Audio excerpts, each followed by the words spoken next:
আমার শাশুড়ি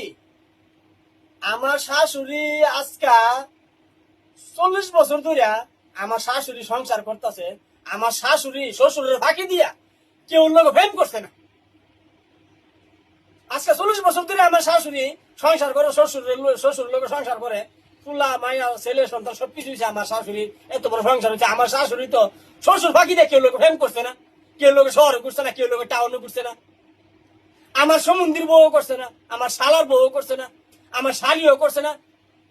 তাহলে এরার মায়া লইয়া আমি চলতে গিয়া, এরার মায়ের লয়ে সেটা, এরার জিয়ের লয়ে সেটা, এরার যে মেয়ে সন্তান এরার লয়ে সেটা আমি সংসার জীবনযাপন করলে বিয়া শাদী করে সেটা আমার ফাঁকি দিয়া এ চুরের দিয়ে, ডাহাইতের দিয়ে, শাড়ির দিয়ে টাউনে গিয়ে ফেম করবো কিরে, মানুষের লোকে ফেম করবো কিরে, এই করবো কিরে, সেই করবো কিরে, এই হিসাব আমি জানতে চাই।